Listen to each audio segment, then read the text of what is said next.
Je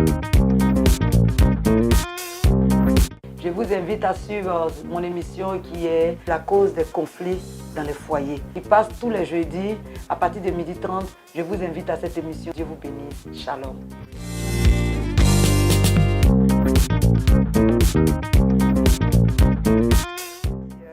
Je vais bénir le nom du Seigneur pour les auditeurs, pour tous ceux qui nous suivent. Je veux bénir le nom du Seigneur pour tous mes papas qui sont là, qui m'encouragent, dont j'ai les encouragements. Je veux dire merci au Seigneur pour toutes les personnes qui sont là, qui nous soutiennent, qui nous aiment. Je veux dire merci à toutes mes amies, à toutes mes soeurs servantes de Dieu. Je veux bénir le nom du Seigneur pour vos vies. Je veux rendre grâce à Dieu pour vos vies. Soyez bénis, soyez bénis, soyez bénis, soyez bénis. Nous nous retrouvons encore en ce jour pour pouvoir continuer l'émission. Et je voulais encore signaler quelque chose. Vous avez la possibilité de pouvoir nous appeler, de pouvoir poser des questions. S'il y a des choses que vous ne comprenez pas, vous avez la possibilité de pouvoir le faire. Shalom à tout le monde. Que Dieu vous bénisse. Que Dieu bénisse tous ceux qui sont présents, qui sont à l'écoute. Tous ceux qui se sont connectés. Que Dieu vous bénisse. Que Dieu vous bénisse. Que Dieu vous bénisse. Que Dieu vous bénisse. Que Dieu vous bénisse. Soyez bénis au nom de notre Seigneur Jésus-Christ de Nazareth. Soyez bénis au nom de notre Seigneur Jésus-Christ de Nazareth. Shalom, shalom à tout le monde. C'est encore la prophétesse Déborah Oko-Antoinette de la mission évangélique internationale Bethel. Et la fois dernière, la semaine dernière, nous avons parlé dans les causes des conflits. Shalom à toi, homme de Dieu, que Dieu te bénisse. Anissé Merlin, shalom à toi. Merci pour tous tes encouragements. Merci de ce que tu nous suis. Merci encore, que Dieu te bénisse. Ça nous touche, ça nous va droit au cœur. Soyez bénis, papa, soyez bénis. Merci pour tous vos encouragements. Merci beaucoup. Donc, nous continuons notre enseignement sur les causes des conflits dans les foyers. On avait dit qu'il y avait deux causes. Oui, il prend la première grâce. Alléluia. Merci, papa. Merci, papa. Nous aussi, c'est une grâce pour nous que tu sois là pour nous écouter. Nous recevons aussi. Nous recevons. Que Dieu te bénisse, papa. Voilà, on était en train d'expliquer un peu les causes des conflits. Les causes des conflits. Sois bénie, ma Blanche, que Dieu te bénisse. Merci beaucoup. Les causes des conflits dans les foyers, les causes étaient à deux niveaux. Il y avait le niveau physique et puis il y avait le niveau spirituel. J'ai dit que si vous voulez vraiment, comme vous avez pris l'émission, peut-être il y en a qui ont pris un coup, vous pouvez aller sur notre page, May Bethel, sur le Face, notre page, pour voir l'émission depuis le début. Comment est-ce que nous avons commencé jusqu'à ce que nous arrivions maintenant sur le problème des maris de nu, pour pouvoir mieux comprendre l'émission. Voilà. On avait dit que les causes étaient physiques. Les causes physiques, on n'a pas besoin de prière.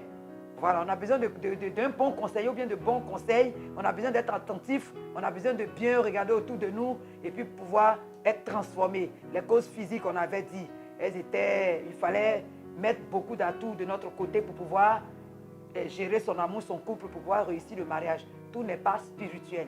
Et on avait commencé par le charme de l'amour. Le charme de l'amour. L'amour a besoin de charme. L'amour a besoin d'un peu de piment, de sel. L'amour a besoin d'ingrédients pour que l'amour soit toujours au beau fixe, pour que l'amour soit toujours équilibré. L'amour ne doit pas tomber dans la monotonie. Voilà. Sinon, l'amour aussi peut disparaître. L'amour, c'est comme une grâce. On peut la perdre. Il faut savoir retenir son mari. Il faut savoir aussi retenir sa femme. Oui, les hommes aussi ont besoin de faire aussi des efforts. Ce n'est pas toujours les femmes. On a vu aussi comment l'homme, en tant qu'autorité, devait gérer son foyer. Comment la femme aussi, la Bible nous demande d'être soumise. Qu'une femme doit être soumise pour pouvoir gérer son foyer. Maintenant, nous sommes venus sur les causes spirituelles. Nous avons fini les causes physiques. Et les causes physiques aussi, on avait dit que les causes physiques pouvaient être émotionnelles. Voilà. Elles pouvaient être éducatives. Elles pouvaient être environnementales. Tous ces éléments, je les ai cités pour dire, selon l'éducation que quelqu'un a reçue, ce n'est pas forcément un démon, mais selon l'éducation qu'il a reçue, selon l'environnement dans lequel la personne a évolué, voilà, selon les influences extérieures dont la personne a été victime, va forcément jouer sur cette personne dans son couple. La personne va vouloir forcément reproduire ce qu'il a vu, ou bien ce qu'il a vécu, ce qu'il estime juste. C'est comme un enfant, comme je l'ai dit, qui n'a pas été éduqué. Un enfant à qui on a passé tous les caprices. En grandissant, l'enfant va penser que tout lui est dû, que tout le monde doit être à ses petits soins, que tout le monde doit faire les choses à sa place. C'est pareil aussi. Voilà, dans le couple aussi. Un homme qui a grandi dans un environnement où sa mère était comme une esclave, forcément, il sera influencé par ça. Son arrière-plan physique va l'influencer. Son arrière-plan moral, son arrière-plan éducatif, son arrière-plan, on peut dire même coutumier, la coutume. Parce que nous, surtout en Afrique, nous sommes sortis de quelque part. Chaque personne a sa coutume, chaque région a sa coutume. Il y a des coutumes où franchement la femme est une chose, on la chosifie. Donc si tu viens de là, forcément tu vas reproduire. Voilà, donc on a vu toutes ces choses-là pour dire que si toi, ta cause n'est pas spirituelle, frère ou bien soeur, fais ton effort, rééduque-toi, demande des conseils à des personnes, regarde autour de toi. On apprend toujours, on ne finit pas d'apprendre. C'est ce qui fait la différence entre un homme et puis un animal. L'animal est conduit par son instinct, l'homme est dirigé par son intelligence. Et cette intelligence, ça va t'amener à pouvoir faire certaines analyses de la vie. Pour dire, mais pourquoi moi je échoue toujours? Pourquoi ça n'a pas marché? Pourquoi avec Pierre ça n'a pas marché? Pourquoi avec Paul ça n'a pas marché? L'homme aussi a son nœud. Pourquoi avec Marie ça n'a pas marché? Pourquoi avec Thérèse ça n'a pas marché? Il faut faire une analyse. Il faut faire ton mea culpa. Il faut se rééduquer. Il faut se reprogrammer. Il faut apprendre. C'est pourquoi la Bible même dit que c'est le faire qui aiguise le faire. En côtoyant des personnes, en côtoyant certains milieux, en côtoyant des couples heureux, ça va te permettre aussi de pouvoir comprendre et puis toi-même chercher aussi à te canaliser. En amour, il n'y a pas d'orgueil. Ça, on a déjà parlé de ça. Chacun à son niveau doit faire des efforts. Ce n'est pas tout qu'on peut mettre sur les démons. Chacun de nous doit faire son effort. Si tu es une femme paresseuse, il n'y a pas de délivrance pour toi. Si tu es une femme, tu n'es pas propre, tes dessous ne sont pas propres, il n'y a pas de délivrance pour toi. Ton mari va te laisser. Voilà. Un homme aussi, si tu n'es pas attentionné, tu vas avoir du mal à te canaliser avec une femme. Shalom à toi, ma chante. Que Dieu te bénisse. On va se parler tout à l'heure en inbox. Tu es bénie, ma fille. Merci pour ta fidélité. Voilà, chantre Eben, que Dieu te bénisse, que Dieu te bénisse. Donc, c'est ce que je disais. Un homme aussi doit faire saisir son effort. Tu ne vas pas rester dehors jusqu'à rentrer chaque jour à 2 h du matin parce que tu es un homme. Parce que même quand tu es un homme, c'est intéressant que ta femme ait de l'amour pour toi. Il ne faudrait pas que ta femme soit dans le foyer comme ça parce qu'elle a envie d'être. Il est intéressant qu'on se sente aimé. Dieu nous a créés pour qu'on s'aime. Donc, il faut créer les conditions aussi, l'homme, pour que ta femme aussi, l'amour en elle grandisse. La douceur, le respect de ta femme, il faut savoir lui parler. Qu'est-ce que tu veux qu'elle fasse, qu'est-ce que tu ne veux pas qu'elle fasse. Être attentionné, il y a un temps pour s'occuper de sa famille, puis il y a un temps pour regarder la télévision. Il y a un temps aussi pour être avec ses amis, il y a un temps pour toutes choses. Donc toutes ces choses-là, c'est des parenthèses. J'ai résumé un peu rapidement pour ceux qui nous prennent en cours, mais vous pouvez aller sur notre site pour regarder. Maintenant, nous avons dit qu'à côté de tout ça, il y a un volet spirituel que nous ne maîtrisons pas vraiment. Surtout que nous sommes surtout africains. Nous avons un arrière-plan en Afrique. Nous sommes sortis la plupart du temps des familles idolâtres. Il ne faut pas que nous nous trompons. Nous sommes sortis des familles idolâtres où nos parents ne connaissent pas, n'ont pas connu vraiment le Seigneur. Souvent même, tu es la première génération de celui qui connaît le Seigneur. Souvent, tu es la deuxième génération. C'est rare de voir des familles où il y a 4e génération, mais 5e génération. Alors que le Seigneur dit qu'il maudit jusqu'à la 4e génération. Donc, si tu es à la 3e génération, tu es encore dedans. Même à la 4e génération, tu es encore dedans. Et donc, il est même un peu rare. Souvent, nous sommes à la 2e génération. Souvent, même là, nous sommes la première génération. Nous sommes en train de préparer le chemin pour nos enfants. Donc, chacun de nous a un arrière-plan, chacun de nous a un fondement. C'est ce que nous sommes en train de voir. Et ces fondements-là peuvent forcément influencer ton couple, peuvent influencer ton mariage, peuvent créer des ennuis dans ton mariage sans que tu ne le saches, sans que toi-même tu n'arrives à trouver une solution. Tu vas faire des efforts quand c'est spirituel, tu vas voir que ça va être difficile pour toi. Si tu veux, il faut aller te rééduquer. Mais c'est un lien, c'est un problème spirituel. Et les problèmes spirituels se règlent dans le spirituel. Voilà pourquoi nous sommes maintenant rentrés dans le problème spirituel où nous avons vu les différentes étapes des fondements. Qu'est-ce qu'un fondement? Quels sont les éléments qui régissent un fondement? Nous sommes en train de parler bien sûr des mauvais fondements qui dit dans le psaume 11, verset 3. Quand les fondements sont renversés, le juste, que ferait-il? Donc, c'est dans ça que nous sommes. Comment les signes, les différents signes d'un mauvais fondement. Et puis après, nous avons vu les différents signes, tous les traits de caractère d'un mauvais fondement qui peuvent affecter ton foyer, qui peuvent affecter ton couple, l'amour. Et jusqu'à ce que nous arrivions à la typologie de nos fondements. Et on a dit qu'il y avait 3 types de fondements. Il y avait les fondements basés sur la poussière, les fondements basés sur le sang et les fondements basés sur l'eau. Nous avons déjà vu les fondements basés sur le sang, où on avait dit beaucoup de choses, les témoignages, où le sang, il y a des familles, il y a des personnes que le sang réclame, le sang humain surtout réclamait dans certaines familles. Et que tu viens de cette famille, forcément, ça va t'influencer, forcément. Hier, j'ai écouté le témoignage d'un papa qui disait que dans une famille où il y a eu un problème, où il y a une femme qui était enceinte, les gens étaient en train de se disputer. Il y en a un groupe qui dit c'est une femme, il y a un groupe qui dit c'est un homme. c'est un garçon qui va sortir.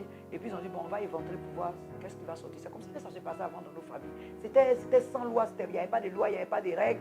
Et puis chacun faisait ce qu'il voulait. Surtout les familles royales, les fondements basés sur le sang, les familles royales. Ils avaient la possibilité de tuer qui ils veulent, de verser le sang de qui ils veulent et d'arroser, comme on appelle les hôtels avec le sang de qui ils veulent. Ils font ce qu'ils veulent. Personne ne peut leur demander compte. Et si tu viens de ces familles-là, forcément, le sang humain va te réclamer, va réclamer tout ce que tu fais, va réclamer ton mariage. Nous avons fini avec les fondements basés sur le sang. Maintenant, nous sommes tombés dans les fondements basés sur les os. Et ce fondement est très long parce que le fondement basé sur les os influence beaucoup plus les hommes. Parce que la nature elle-même, la terre elle-même est entourée à 70% de l'eau. Donc, dans toutes les familles, dans toutes les régions, dans tous les villages, partout, il y a de l'eau. Et nous voyons qu'en Afrique, nous avons déjà commencé à adorer ces choses souvent avant même de connaître le Seigneur. Et dans la spiritualité ne connaît pas de limites. Il n'y a pas d'année, il n'y a pas de jour, il n'y a pas de moment. Tant que tu n'étais pas levé, tu n'as pas détruit ces choses, tu n'as pas pris conscience, ça va t'influencer, quand bien même que tu sois chrétien. Le salut n'a rien à voir avec ce que nous sommes en train de dire. Être chrétien, ton salut est garanti. Mais nous sommes en train de parler des grâces dans lesquelles nous devons rentrer sur la terre ici. Oui, papa, le psaume 11, verset 3. Quand les fondements sont renversés, le juste que ferait-il? Le juste, c'est toi, c'est moi. C'est chacun de nous qui a rencontré Jésus, qui marche dans les voies du Seigneur, mais qui voit qui se débat contre des forces, comment on appelle, invisibles. Comme on le dit, souvent tu sens que tu nages à compte courant. Tu cherches la solution toi-même. Tu aimes le Seigneur, tu jeûnes, tu pries. Mais tu sens que tu es lié. Tu n'arrives pas à être à l'aise dans un foyer ou bien te marier, te stabiliser. C'est de ça que nous sommes en train de parler. Merci papa pour l'appui de ce passage. Que Dieu te bénisse. Pour dire que ce que nous sommes en train de faire est basé sur la parole de Dieu. Ce n'est pas une invention. Pour dire, écoutez, les chrétiens, vous aimez ça, on est convertis il y a longtemps. Mais ce que je suis en train de vous dire, je vous le dis avec des témoignages à l'appui. Des gens qui sont convertis, mais qui ont des problèmes pour te stabiliser, qui ont des problèmes et qui ne se rendaient pas compte. Mais au travers de cet enseignement, il y a beaucoup qui ont commencé à réaliser. Il y en a qui disent ça va aller demain, après-demain. Il y a des filles qui sont restées dans l'église. Elles sont devenues vieilles filles. Parce que dans leur fondement est basé. Et l'eau a dit dans cette famille, on ne doit jamais se marier. Si tu viens de cette famille, tu vas faire tes jeûnes et prières. Si tu ne sais pas orienter tes prières, Jésus est tout puissant pour te délivrer. Mais si tu ne réalises pas une situation, Jésus ne peut pas te délivrer d'une situation que toi-même tu ne réalises pas. Jésus ne peut pas. Une situation que toi-même tu ne réalises pas. Jésus ne peut pas te délivrer. Donc c'est de ça que nous sommes en train de parler. Jésus doit te délivrer. Et il faut que tu prennes conscience. Au travers de ces enseignements-là, tu dois prendre conscience afin que Jésus te délivre. Donc, nous sommes maintenant sur les fondements basés sur les eaux. Nous avons dit comment est-ce que ça se passe. Les fondements basés sur l'eau, nous avons expliqué. C'est ceux que les parents sont allés adorer l'eau. Ceux que les parents ont mis leur confiance en l'eau. Et ils ont condamné toute leur famille à cet esprit. Et nous avons vu les méfaits de cet esprit. Nous avons parlé du célibat chronique. Nous avons parlé des conflits dans les foyers, comme on est en train de les divorces, les mésententes. Nous avons parlé des pertes de désirs, les insultes, l'hostilité, les palabres dans le foyer. Le célibat même chronique, ça va dépendre. Les mariages tardifs, il y a un âge assez raisonnable pour pouvoir se marier. La délinquance juvénile, la désobéissance des enfants, les échecs répétés. Les échecs répétés, surtout quand il y a un mari de nous, une femme de nous dans ta vie. Les échecs répétés, tu vas les connaître à tous les niveaux que ce soit. Ce n'est pas seulement au niveau du mariage. Parce qu'on avait dit aussi qu'on a parlé on a parlé aussi de la pauvreté, qui est aussi une cause des conflits dans les foyers. Voilà, on a parlé de la pauvreté. On a parlé même de la colère. On a étayé même la colère. L'esprit des eaux, c'est un esprit qui envoie l'esprit de colère. Parce que quand on parle de la colère du dragon, on parle de la colère du python. Ça, c'est des esprits qui viennent de l'eau. C'est des monstres marins. Donc, quand tu es influencé par ces choses, forcément, l'esprit de colère va te fatiguer. Et on avait déjà expliqué tantôt, quand on a vu un peu, on a dit que la colère due au dragon, c'est une colère violente. Les gens qui se mettent vite en colère et qui parlent mal. Ça, c'est la colère du dragon. Et puis, il se calme vite. Comme le dragon crache le feu. Le python, on a expliqué tout ça, c'est les esprits des eaux. Nous avons vu ces choses. Donc, vont t'empêcher de te marier. L'adultère. Des gens qui aiment les femmes, mais qui ne peuvent pas se passer de la tromper. Il a un problème d'esprit des eaux. Les femmes aussi, le mari lui donne tout. Il a sorti même peut-être de la pauvreté, de la misère. Et les gens vont lui demander, mais tu es inconsciente ou quoi? Mais ce n'est pas de sa faute. Même dans le Seigneur, même dans l'église, Même des gens même qui ont une certaine notoriété dans la maison de Dieu. C'est des choses qu'on parle ici les antennes. Mais viennent, on prie pour eux. La personne va te dire, moi je suis mariée, mais je n'arrive pas à me passer de ça. La masturbation, c'est des choses qui tiennent les gens. C'est des liens. Nous sommes en train de parler des liens. Comme bien même que nous soyons chrétiens. Il y a des gens qui ne croient pas à la délivrance. Vous dites, vous aimez ça. Et souvent tu le vois, tu sens qu'il y a un esprit de pauvreté extrême sur cette personne. Il loue Jésus, il dit Jésus est bon, Jésus est bon. Mais il y a certaines grâces qui sont suspendues sur sa tête. Il n'est même pas conscient. Le royaume des cieux, c'est la vérité. Mais le Seigneur aussi nous a promis des grâces, des bénédictions. C'est le Seigneur même qui a dit, il n'est pas bon que l'homme soit seul. C'est pourquoi Dieu a instauré le mariage. Parce que le mariage équilibre. Le mariage rend stable. Le mariage dégage l'esprit. Et si quelqu'un qui est stable, qui a l'esprit dégagé, forcément, ça va rejaillir dans tout ce qu'il fait. Quand les gens ont des problèmes dans le couple, on voit un peu les conséquences. Ça déséquilibre. Donc c'est l'esprit des eaux qui est à la base de ces choses. Donc nous avons vu ces méfaits, ça veut dire ces troubles. Et dans ces méfaits, nous sommes tombés sur l'esprit de mari de nuit et de femme de nuit. Et cet esprit-là, il est tellement dangereux que j'ai pris mon temps depuis la fois dernière. Et aujourd'hui aussi, je dis, je vous donne la possibilité, si vous pouvez poser des questions. Ceux qui ne comprennent pas quelque chose, on va vous laisser un temps d'antenne. Vous allez poser des questions pour chercher à comprendre, pour réaliser. On est là pour vous aider. Ceux qui veulent aller en inbox, vous allez. Si vous voulez poser des questions de façon directe, vous les posez, on va vous répondre. On va vous répondre. Donc, on avait vu l'esprit de mari de nuit la fois dernière. Je reviens un peu là-dessus rapidement sur les maris de nuit ou bien les maris spirituels, ou bien les époux ou les épouses spirituelles. Et j'avais dit que Dieu a décidé que le mariage soit dans le règne physique. Au ciel, il n'y a pas de mariage. Nous sommes des anges, nous partons pour servir Dieu. C'est sur la terre ici qu'on se marie. Ce n'est pas au ciel. Donc Dieu a créé le mariage. Et qu'est-ce qui va se passer? Le texte de base sur le mari de nuit, j'ai pris Genèse 6, verset 1. Voilà. J'ai pris Genèse 6, verset 1. Comment est-ce que les anges sont venus sur la terre et ils ont vu que les filles des hommes étaient très belles. Et ils ont commencé à avoir des rapports sexuels avec ces filles-là. C'est là l'origine du mari de nuit. J'avais déjà lu ça. Ils sont sortis avec ces filles et la parole déclare qu'au travers de ces rapports sexuels, des enfants sont nés. Et ces enfants, c'était des géants. Ce n'étaient pas des hommes normaux, c'était des géants. Et ça a irrité Dieu. C'est de là qu'est venue la colère de Dieu de détruire la terre. Donc le mari de nuit même là, c'est un esprit très dangereux. C'est un esprit que le Seigneur vraiment n'apprécie pas parce qu'il fait beaucoup de dégâts dans la vie des gens. Et quelle que soit ta couche sociale, quels que soient tes moyens financiers, quel que soit ce que tu fais, si tu as cet esprit dans ta vie, l'esprit là va fatiguer ta vie. L'esprit de mari de nuit va te rendre faux. L'esprit de mari de nuit va te rendre léger. L'esprit de mari de nuit va faire de toi qu'on ne va même pas te respecter. Des femmes ou des maris de nuit. Voilà. Donc, je continue un peu. J'ai dit que voici, c'était l'origine un peu de l'esprit de mari de nuit. C'est Genèse 6, verset 1 jusqu'au verset 7. C'est ce que j'avais dit. Voilà, le diable est descendu, il est venu, il a eu des rapports. Donc, le mari de nuit est un des méfaits. Et un des méfaits les plus dangereux. C'est une conséquence directe des adorations des eaux. Le mari de nuit, femme de nuit. Et j'ai dit, comment savoir que j'ai un problème de mari de nuit, femme de nuit? Le moyen le plus évident, que tu sois chrétien, que tu sois musulman, quel que soit ton bord ou ta couche sociale, quand tu vas dormir la nuit, tu vas sentir qu'il y a un esprit qui vient avoir des rapports sexuels avec toi. Et ça, tout le monde le voit. Et le mari de nuit même, dans toutes nos religions, bien dans toutes les couches sociales, tout le monde connaît à faire des Mami Ouata, à faire des sirènes, à faire des femmes de nuit, à faire des maris de nuit. On n'a pas besoin d'aller à l'église. Une fois, j'ai emprunté un taxi, il y a un taximètre, bizarrement, qui a commencé à me parler. Et puis, il m'a demandé, qu'est-ce que j'en pense des maris de nuit? Musulmans, est-ce que je crois? J'ai dit, oui, je crois aux histoires des maris de nuit. Il dit, lui, il a un problème de femme de nuit. Que sa femme de nuit, là, elle vient. Quand il est couché, elle vient lui apparaître pour avoir des rapports sexuels avec lui. Et ça l'a beaucoup fatigué. Ça fait qu'il vit avec sa femme, ça fait 11 ans. Ils n'ont jamais été tranquilles, ils n'ont jamais été en paix. Ils se bagarrent toujours dans le foyer. Moi, j'étais étonné de voir un musulman en train de m'expliquer le problème de femme de nuit, qu'il a une femme de nuit. Donc, elle a une femme de nuit, mais comment tu sais? Il dit, mais je la vois. Et quand elle vient, ma femme et moi, on ne s'entend jamais. J'aime ma femme, mais on n'est jamais d'accord.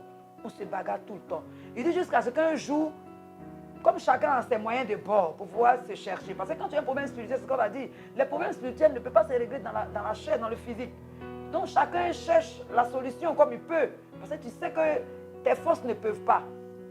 Donc il dit qu'il a pris une cliente et puis il a expliqué à la cliente. Il dit, lui, ne cache pas parce que ça lui fatigue.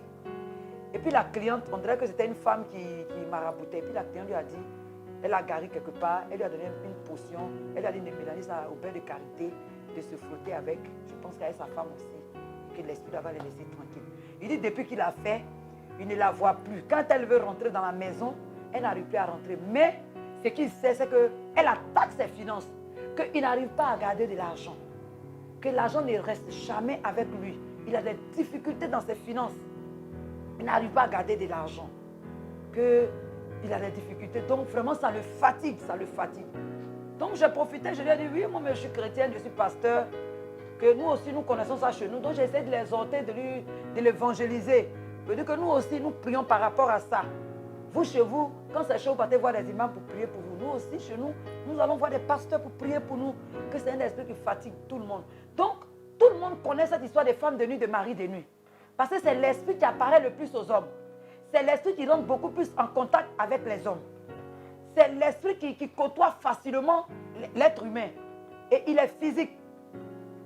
Tout le monde parle de la sirène. Tout le monde.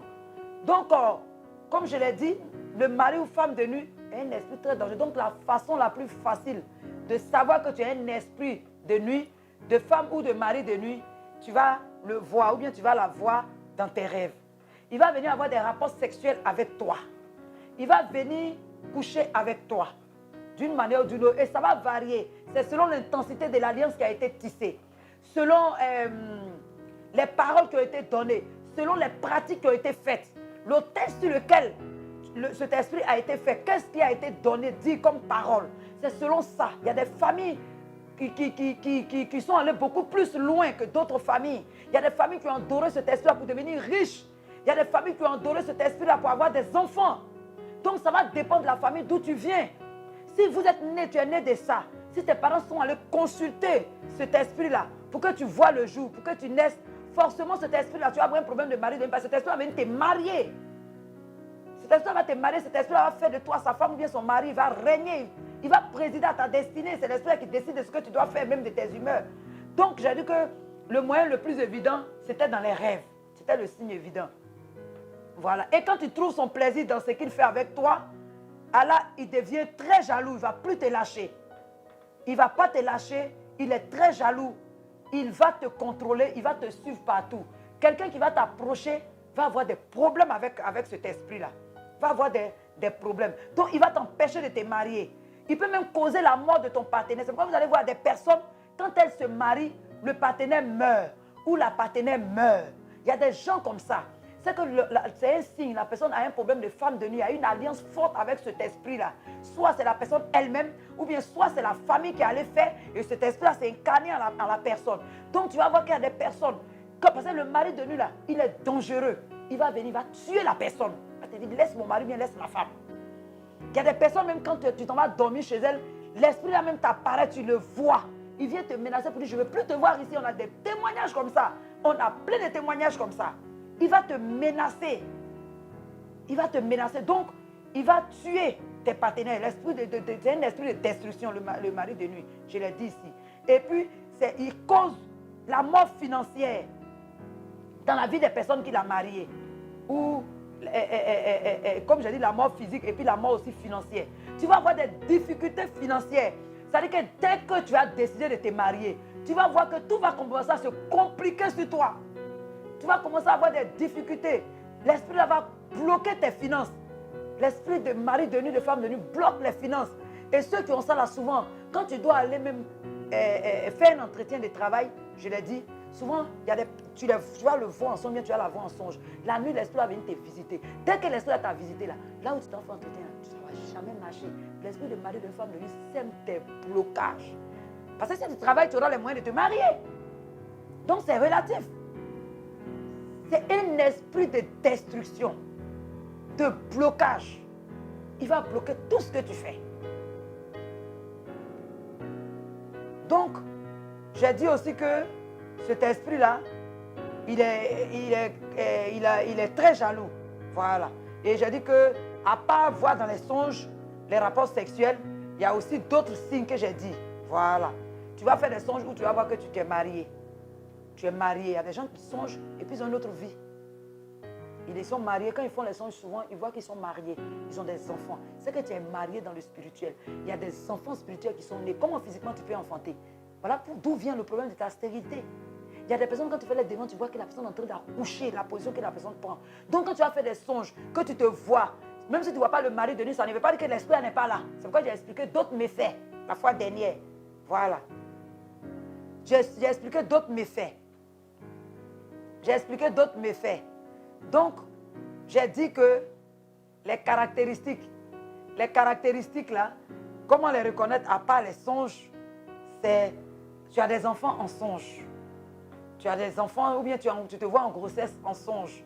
Ou bien tu as des enfants, tu fais des enfants en songe. Tu te vois comme ça. Voilà. Alors qu'en réalité, tu n'es pas marié, tu n'as pas d'enfants. Mais tu as fait des songes, tu es marié, tu as des enfants. Tu es marié en songe, tu as des enfants. C'est aussi un signe. Voilà. J'ai parlé des rapports sexuels exagérés. Et puis, j'ai dit que les gens qui ont beaucoup d'humeur, les gens qui ont beaucoup d'humeur, les gens qui sont froids dans leur rapport, les gens qui sont froids, qui ont beaucoup d'humeur, ça c'est des signes. Si tu ne vois pas le mari de nuit en songe, si tu ne vois pas qu'en songe tu es marié, tu as des enfants, bien tu es enceinte. Parce que tu peux faire des songes où tu es en grossesse. Tu peux faire des songes où tu as des enfants. C'est que tu as un problème de mari de nuit. Tu vas voir qu'en réalité, là, tu n'es pas marié, tu n'as pas d'enfant en réalité, mais tu es enceinte dans les songes, souvent.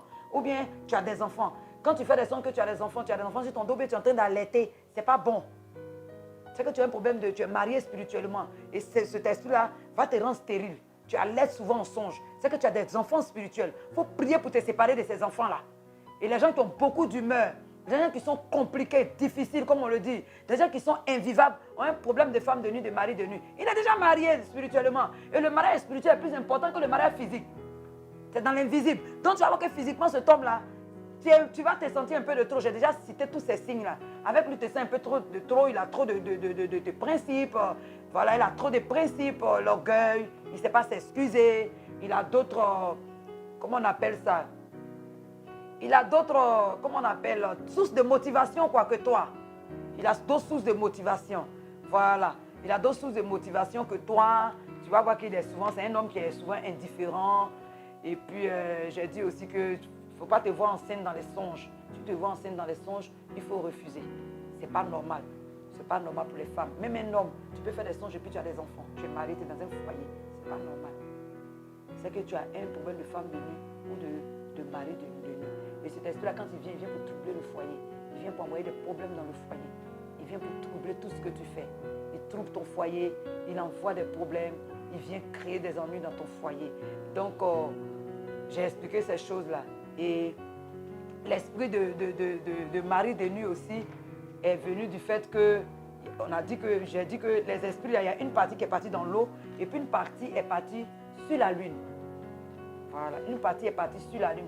C'est pourquoi vous allez voir que quand il y a la pleine lune, vous allez voir ceux qui vivent au bord de l'eau vont vous dire, quand il y a la pleine lune, la marée monte.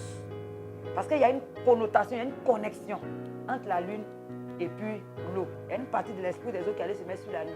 C'est elle qu'on appelle la reine du ciel. Voilà, elle influence aussi les personnes de façon exagérée. Et ceux qui sont influencés par la reine du ciel, il y a beaucoup de séduction en eux. Beaucoup de séduction. Beaucoup de séduction. Donc, les esprits de mari de nuit, j'ai dit, sont liés aussi à l'esprit de Jézabel. C'est pourquoi ceux qui ont l'esprit de mari de nuit, femme de nuit, sont durs. J'ai expliqué les méfaits la fois dernière. Sont autoritaires, femmes comme garçons. Les hommes aussi peuvent être possédés par l'esprit de Jézabel. Des gens qui ont une autorité de façon exagérée, qui veulent avoir le contrôle de tout. Femmes comme garçons, c'est un esprit de Jézabel. C'est dû aussi à l'esprit de mari de nuit qui te rend autoritaire, qui te rend difficile, qui te rend, on peut dire, invivable sur les bords.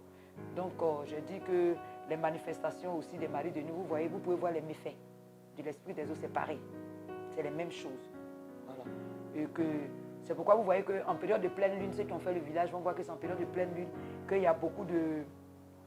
Comment on appelle? Il y a beaucoup d'amourettes. Quand il y a la lune au village, tout le monde sort. Tout le monde est content de voir la lune. Et c'est là que les amourettes se nouent. C'est l'influence de la lune, de la reine du ciel. Voilà. Sur les personnes. Et c'est souvent les vendredis que l'esprit la rentre.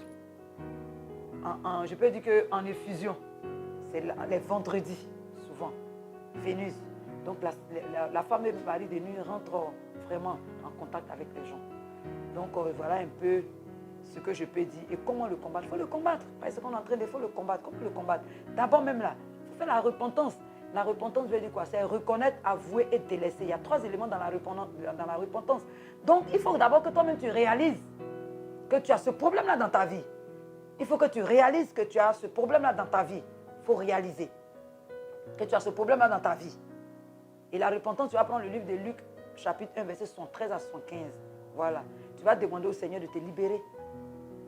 De te libérer de cet esprit. Et puis, dans la repentance, il faut chercher, il faut trouver les moyens par lesquels cet esprit entre dans ta vie. Est-ce que c'est par toi-même? Est-ce que c'est dû au fait que tu viens d'une famille qui a un fondement basé sur l'eau? Et comment est-ce que tes parents sont allés faire l'alliance? Comment est-ce que ça s'est passé? Quelles sont les paroles? Il faut faire aussi des recherches. Il faut faire des recherches. Il faut faire des recherches pour pouvoir savoir comment est-ce que ça se passe. Il faut faire des recherches. Donc, dans la repentance, il faut trouver le moyen par lequel cet esprit est venu dans ta vie. Et puis, il faut renoncer. Il faut réclamer le sang de Jésus. Voilà, il faut prendre Colossiens 2, verset 14, qui dit que là, dans les ordonnances, nous condamnaient. Et puis, il faut annuler le mariage. 2 Corinthiens 11, verset 3, Galates 6, verset 7. Tu annules le mariage, il faut refuser, il faut renoncer à cet esprit. Il faut refuser carrément, il faut renoncer au pouvoir de cet esprit-là dans ta vie. Donc, voilà un peu ce que je peux dire. Comme je l'ai dit tout à l'heure, on va donner un temps de montagne. Mais je sens qu'il y a un problème de réseau. Il y a un petit problème d'un souci de réseau. Mais après, vous pouvez nous appeler en inbox. On peut toujours continuer à le faire. Donc, voilà un peu ce que je peux dire. J'ai résumé pour dire que voici ce que l'esprit de Marie de nuit, qui est une cause aussi, une cause des conflits dans les foyers, qui est un dérivé de l'esprit des eaux, qui vient pour détruire la vie des personnes, qui lie les personnes, qui te marie dans le spirituel. Quand tu es marié dans le spirituel physiquement, il va être difficile pour toi de te marier. Donc je veux dire shalom à tout le monde. Je vois qu'il y a un problème de connexion, les gens ne pourront pas nous poser des questions en direct. Ce n'est pas bien grave. Jésus est toujours au contrôle. Ce n'est pas ça qui va nous empêcher, qui va nous décourager, qui va empêcher. Ce n'est pas ça que l'ennemi ne va pas prendre ça pour nous empêcher. On est ensemble. Shalom à vous tous. Que Dieu vous bénisse. Que Dieu vous bénisse. Que Dieu vous bénisse.